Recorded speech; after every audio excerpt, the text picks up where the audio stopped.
Hello and a warm welcome to Federal Special Program Capital Beat. Tamil Nadu Governor RN Ravi has raised a political storm when he said, when the governor withholds the bill after being adopted by the assembly, then the legislation should be considered as a dead piece. He was in fact addressing a set of civil services aspirants in a Think to Dare program at Rajya, where he also emphasized that the governor has the power to give his assent, and assenting is a constitutional responsibility. So he clearly talks about the role of the governor. But I'm also going to talk about the role of the presiding officers in Lok Sabha and Rajya Sabha, because the budget session has just ended. The second half was a near washout. So we'll also talk about it. On all this and much more, I'm joined by a very special guest, PDT Achary, who's been the former Secretary General of the 14th and the 15th Lok Sabha and the Lok Sabha Secretariat. Mr. Achary, welcome on the Federal. Oh. Mr. Achary, let me begin with what the Tamil Nadu governor has just said. He says that assenting is a constitutional responsibility of the governor, and he should not feel that he shouldn't fear of becoming a bad boy. He should be in a position to take hard decisions. Now, what is RN Ravi trying to say? Is he saying something new, or whatever he's saying is already laid down as part of the Constitution? No, I do not know what his intentions are. The point is, when the assembly passes a bill, Right, and it is sent to the governor has 4 options actually under Article 200 of the Constitution. The option number 1 is he can give assent straight away, or he can withhold assent.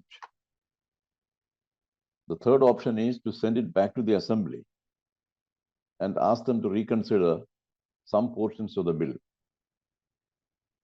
or maybe the bill as a whole, in which case the assembly will reconsider it. But if it sends it back to the governor without making any change whatsoever in the bill, the governor will have to give assent. He has no other option. The fourth option is to reserve it for the consideration of the President of India. These are the 4 options which a governor can exercise. right. Now, so far as his withholding the assent is concerned,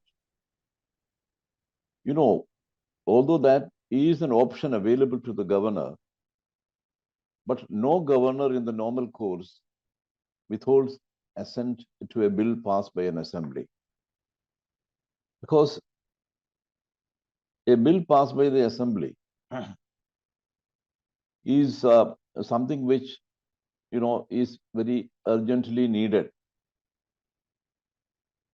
And that is why the government brings a bill before the House and gets it passed. That means the government of the day feels that such a bill or such a law is necessary. Right. There is some urgency about it, and that is why the assembly passes it. Now, that is the prerogative of the assembly. That is the constitutional duty of the assembly. But then the governor is the governor. Straight away withholds the assent without giving any reasons. This is something, which normally doesn't happen. In fact, we have adopted the British system of parliamentary democracy, the cabinet form of government, in which the governor or the monarch, in the case of UK, has no powers. The executive powers are all vested in the government, elected government. Similarly, in our country also, under the Constitution, the executive powers are vested in the elected government, not in the governor. So, if the governor withholds assent, that means the governor is actually going against the wishes of the assembly. Right. Which is the representative body of the people. Right. The assembly wants a law to be made, and the assembly has made a law to pass a bill. And the governor has to give assent, or he can send it back to the assembly, or in some cases he can reserve it for the consideration of the president. Right. But withholding the assent is the rarest of the rare cases. Here, there is a little confusion here. In UK, it is unconstitutional for the monarch to withhold assent. He can withhold assent only if the government asks him to do that. Right. Otherwise, he cannot. It is unconstitutional. Yes. Mr. Achary, in Mr. Ravi's context, I will just read out the speech which he was giving at Raj Bhavan. He says that I don't want to be a bad boy. The governor is not, the governor should be ready to take unpleasant decisions, and you have to take hard decisions. Now, what is he trying to say? Is he trying to completely change the role of the governor? What is he trying to say is not very clear. No, the governor's powers are all well settled, what kind of powers the governors have. Of course, the governors have a certain discretion in certain matters, which are laid down in the constitution itself. And some certainly, for example, appointing the chief minister, appointing the other ministers. Appointing the other ministers means he can appoint only those ministers who have been suggested by the chief minister. So appointing the chief minister is a matter of discretion for the governor. Suppose the government doesn't have majority. I mean, no party has a majority. In which case, certainly, it is for the governor to decide whom to call to form the government.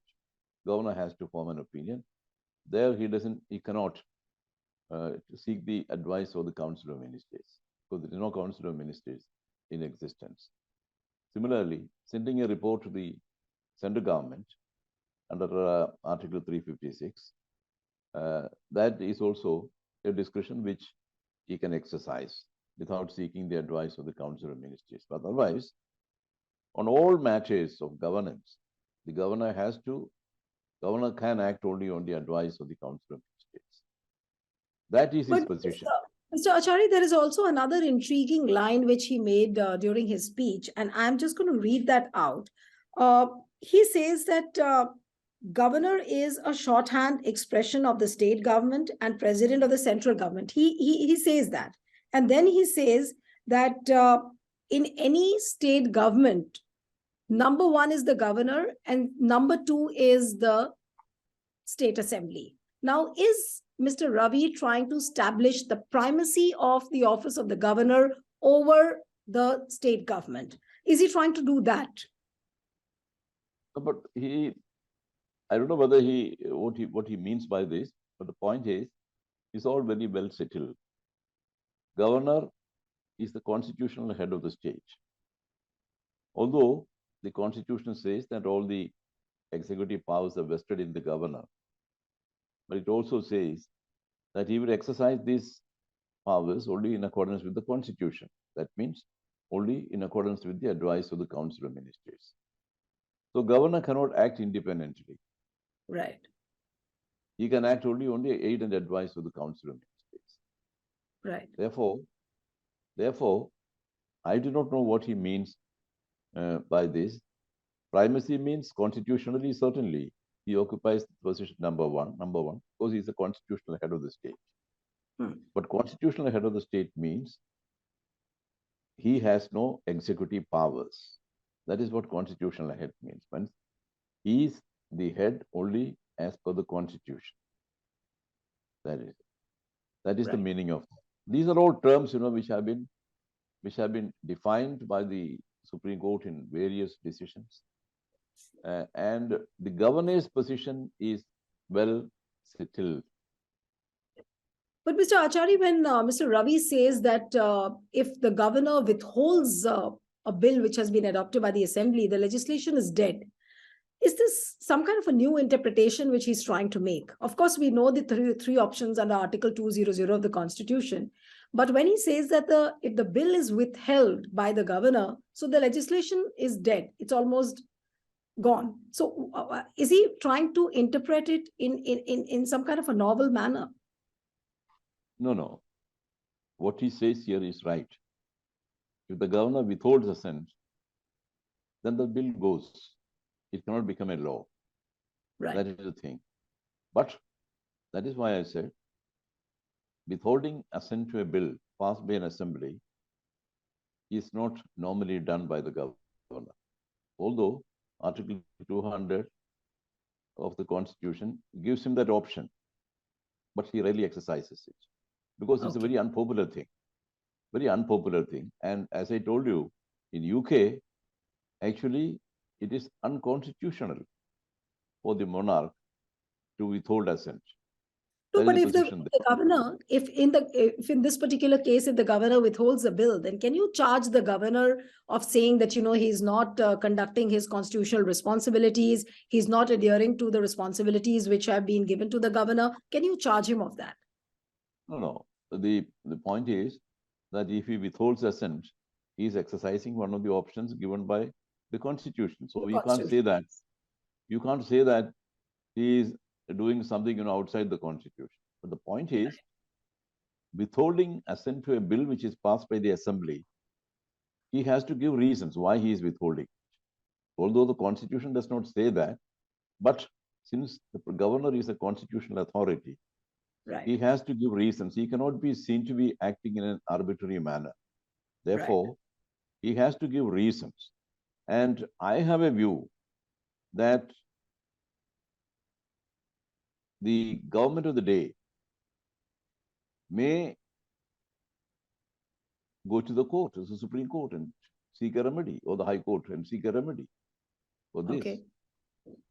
Right. Because that, of course, that has not perhaps happened, but the Supreme Court had said in some cases in the past, long past, that giving assent or withholding assent is the discretion of the governor, and it is not justiciable. That kind of a view Supreme Court had given, or that position Supreme Court had taken long back. But I have not seen any recent case where the Supreme Court has given any decisive opinion on this issue. But I feel that there is a scope for the government to approach the Constitutional Court and seek a remedy for this. Right. But I'll give you a fresh instance. Like today only, M.K. Stalin, who is the Chief Minister of Tamil Nadu, he has said that, RN Ravi is in the habit of not adhering to his administrative duties and 14 files are pending. And he was talking about one example. And he said that there was a bill on banning the online gambling because many people had died due to the debt trap after, they started hooking onto the online rummy. And that was certified by the assembly as a money bill. And he cannot withhold a money bill, but that's exactly what he did. So would you call this action arbitrary on the part of the governor of Tamil Nadu? Well, the governor is not supposed to sit on a money bill. So money bill is a very urgent thing and it's very important, and therefore it has to be immediately cleared by the governor. That is what the Constitution requires him to do. Therefore, it is not justifiable for the governor to sit on a money bill. Even other bills, the governor cannot sit on other bills because that is not an option given by the Constitution. When the Constitution is given 4 options, the governor is supposed to exercise one of those options. One of those options. And you are saying that and you are saying that the state government can easily approach the court if they feel that, the governor's office is creating some hurdles. Yes, certainly. I think the state government can approach the court and seek the direction of the court on this matter. Right. But when the office of the governor starts behaving in this manner, arbitrary manner, would you say that they are denigrating the assembly in some sense and probably violating the secrecy of oath also, which they have taken? Well, see, since the Constitution has given the governor an option to withhold the assent, we cannot say that it is against the Constitution or against the oath and all that. He has been given an option. But the question is whether the governor should exercise this option. withholding the assent without giving any reasons. He Right. has to give very credible, cogent reasons for doing that. He cannot just negate the will of the assembly so in such a fashion. So that is not allowed. That is not what the governor is required to do. He has to And you feel apply that his. and you feel that this action does have a crippling effect on the administrative procedures of the state? Certainly, if the governor does not give assent to the bills which have been passed, certainly that will affect the functioning of the government, because these bills are required urgently, and that is why the assembly passed these bills. But if the governor sits on them indefinitely, then there is a great uncertainty, and the You society will suffer. Right. But Mr. Achary, you said that the governor has to give a cogent reason why he's withholding. But during the course of the speech he made yesterday, he says that the governor has to see whether the bill is exceeding the limit, whether the state is exceeding its competence. This is the explanation he gives. And then he says that if the bill is exceeding competence, then no assent should be given. This is what he says. Then certainly, governor can see all these. The governor can examine a bill from these points of view, whether it has exceeded the jurisdiction of the assembly, or whether it has gone against the constitutional provisions, and all that. But in that case, he has an option to send it to the President of India. If Right. he has some doubts about the constitutional validity or the competence of the assembly, or things like that, he can send it to the president for his consideration. That option is available there. Instead of straight away rejecting it, straight away withholding the assent on this ground, he can do that. Right. Then the President of India will consider it. And so a higher authority will consider it. After all, you can't just, you can't just throw away a bill passed by an assembly. But what would you say to the manner in which RN Ravi is conducting himself? Of course, there have been calls that, go back, Ravi. We've seen that chorus on the streets in Tamil Nadu. Then often we hear that the Stalin government is not on the same page with the governor. They've often made allegations that he's a center's man, and he tries to peddle the agenda which the center wants. These are the often made allegations. But when he makes a speech like this, talking about the role of governor and the constitutional responsibility of the governor, can you really say that he's wrong, or he's trying to chart into a territory which is often not charted by the governors conventionally? As I said in the beginning, the governor's powers are all well settled. The governor's functions are all well settled. There is no ambiguity about any of those things. The governor can act only on the advice of the Council of Ministers. Governor does not enjoy any executive powers. So that should be clear to the governors. And governors know that. They are not ordinary people, they are constitutional authorities. And they are well aware of their responsibilities and the limitations on their powers. Right. But still, they make statements sometimes, which create confusion. What can be said about that?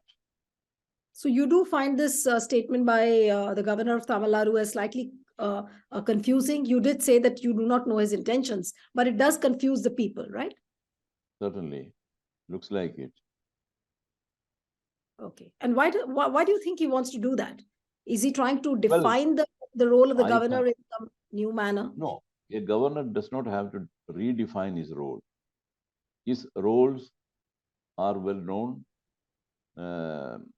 and his role and his responsibilities, his powers, the limitations on his powers, these are all well settled through various decisions of the Supreme Court. So the governor cannot transcend those lines.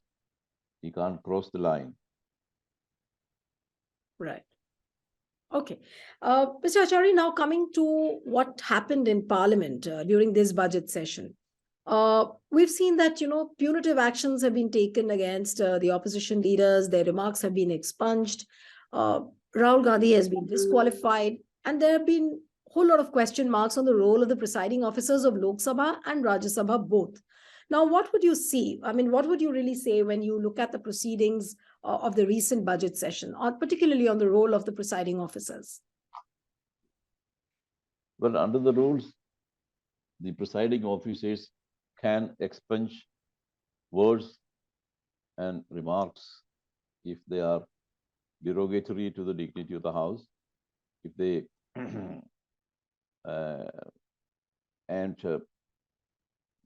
which are indecent and things like that. So there are rules on this, and they have the power to do that. Whether that exercise of power in a particular context was necessary or not, that is a different issue. But the presiding officers do have the power to expunge a remark which they think is derogatory to the dignity of the House, or it is defamatory or indecent and so on. Recently, when Rahul Gandhi made a speech inside Lok Sabha, and then he made references to Adani, those portions were expunged. And then there was a day also when Sansad TV completely muted the audio of the opposition leaders. That was the day there were big headlines that, the parliament has been muted today. Now, is that really justified? Well, I do not comment on the performance of the presiding officers. But I said they have the power to do this when it is justified. And that decision has to be taken by the presiding officers. In fact, even the court cannot go into that because they have absolute power within that Lok Sabha chamber. They have the power to regulate the proceedings of the House. They have the power to expunge remarks which they think are indecent and all that. And also the telecasting thing, even the speaker thinks that a certain portion need not be telecast. He has the authority to not telecast those portions.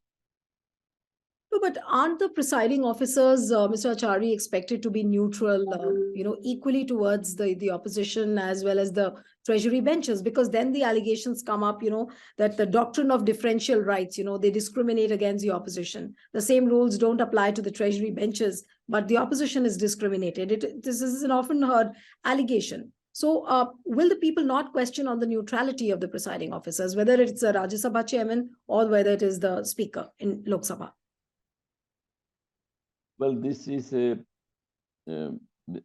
never-ending kind of question. You cannot find a perfect answer to these questions. Whether the presiding officers are behaving impartially, or whether they are behaving in a partisan way and things like that. It's a never-ending question, and you cannot find an answer to this question either way. Because presiding officers are impartial umpires. They are presiding over the House and they conduct the proceedings according to the rules and the Constitution. That is what they are supposed to do. No, but just because they have the absolute powers, does it mean that nobody can question their actions? Well, so far as conducting the proceedings is concerned, they have absolute powers and the court cannot go into that. For example, Article 122, I think, says that on the ground of procedural irregularities, you cannot challenge the proceedings in a court of law. Procedural irregularities. So that cannot be a ground for challenge. Of course, that means there can be other grounds for challenge. That is it. But they have absolute power so far as conducting the proceedings is concerned, or regulating the proceedings of the House is concerned. Mr. Achary, what would you really say to the recent budget session where the government was, seen stalling the House because they were insistent that, the House will not run till the time Rahul Gandhi doesn't apologize. And so what would you really say to that? Well, the question of running the House smoothly, the responsibility for that, main responsibility rests on the government and the ruling party. Because constitutionally, the session of a House is called by the government. And the purpose of the session is to transact essentially government business. Of course, other things come in, the other discussions of course take place, but the primary purpose of a session is to transact the government business. Therefore, it is the duty of the government to create conditions conducive to smooth running of the House. It is their responsibility essentially, and they have to take the opposition along with them. Right. There is a very famous dictum. The opposition should have its say and the government will have its way. Now, this is a famous dictum. Means the opposition should have its say under all circumstances. You cannot. No, but what happens when the opposition is not allowed to have its say? In the recent budget session, we saw. Yes. That is wrong. That is wrong, certainly. That it is for the speaker to ensure that the opposition gets a chance to speak, to express their voice, to express their views. But Mr. Achary, you feel, but yes, you complete your point, then I'll ask you. That is the responsibility of the presiding officer, to ensure that the opposition gets an opportunity, opposition is able to express their views in the House. But Mr. Achary, you've seen many years of experience in Parliament. Do you think that the way the parliamentary democracy has been damaged recently, and the opposition is being penalized for seeking accountability from the government, and that is their main job, has it happened before, or you see this trend increasing manifold recently now with this current regime? Actually, in Parliament, there are two sides. One is the treasury benches, the other is the opposition. So naturally, there will be conflict of interest, and there will be confrontation between these two sides. But in a very sophisticated way, they confront each other. And the opposition will try to put the government on the mat. Opposition has a right to criticize the government, to pick holes in the performance of the government, and make them accountable to Parliament. That is the duty of the members of Parliament, particularly those who are in the opposition. In fact, Article 105 gives them freedom of speech in the House. Their freedom is subject only to the rules of the House. And whatever they want to say, they can say that. Of course, provided they are allowed by the Speaker. The point is that they can express their views fearlessly. That is why the Constitution provides this right or privilege for the members. Now, if because of the sharp division between the government and the opposition on political issues, the House is not allowed to run, either because of the ruckus created by the opposition or from the other side. This has gone on for quite some time in this country, in our Parliament. I joined Parliament in 1970. And the Parliament I saw in the 70s and 80s and 90s, we never witnessed this kind of scenes in the House. Although there were sharp differences between the government and the opposition. And often we would see sharp exchanges between the treasury benches and the opposition. But still, the House was not obstructed. The House was not obstructed. And there used to be debates in the House. on all important Feel the issues. recent trend, but you do feel that according to the recent trend, the assault on the opposition has increased manifold. You feel so? Can you repeat that question?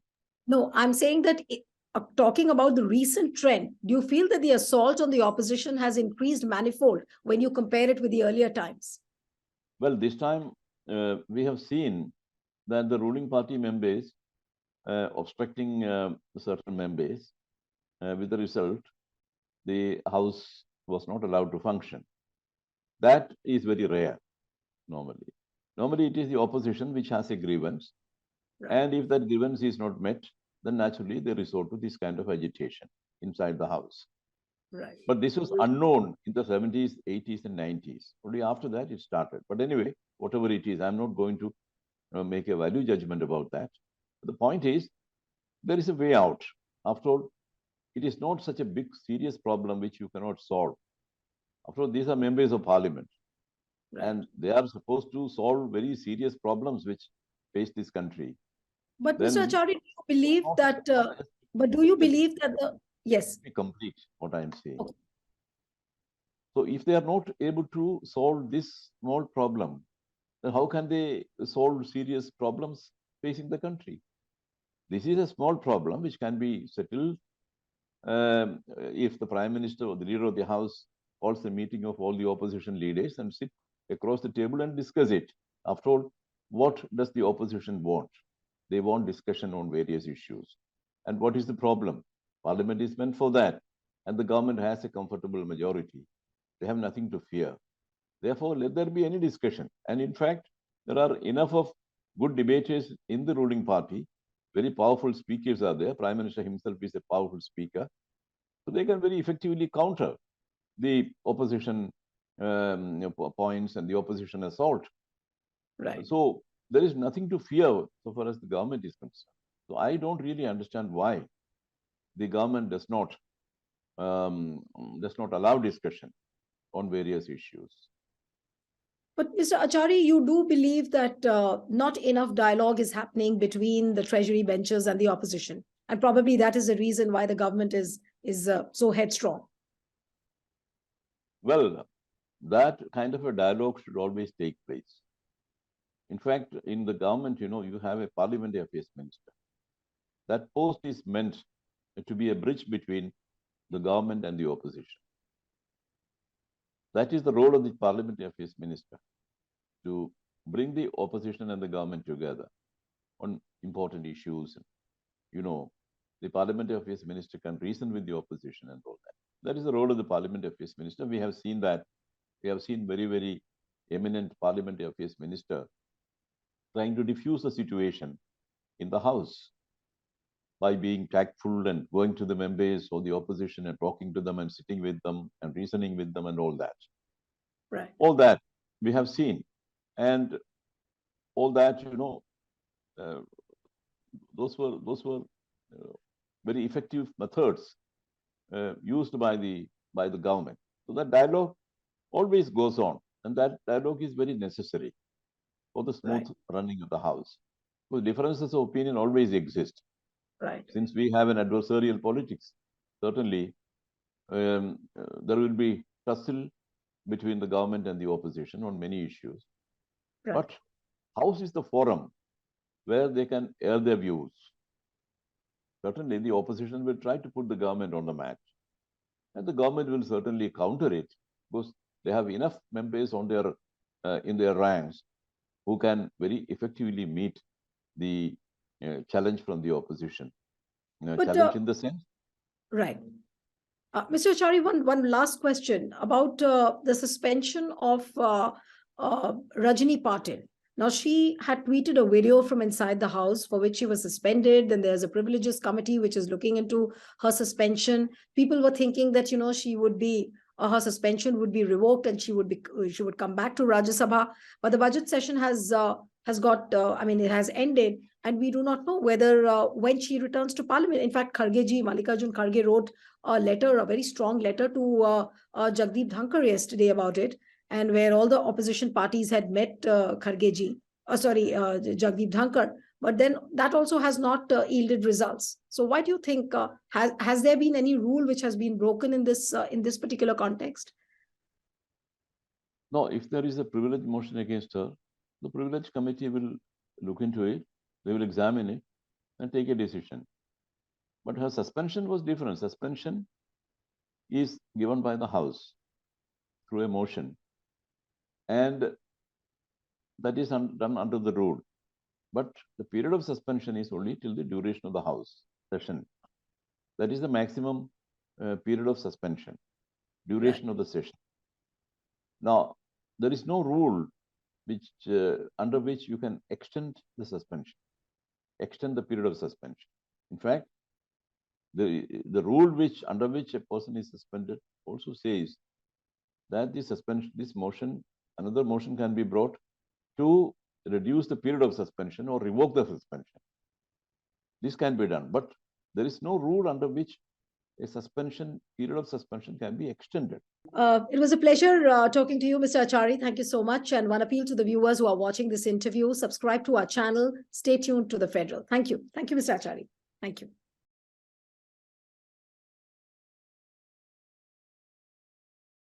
Subscribe to the Federal's YouTube page for more news and updates.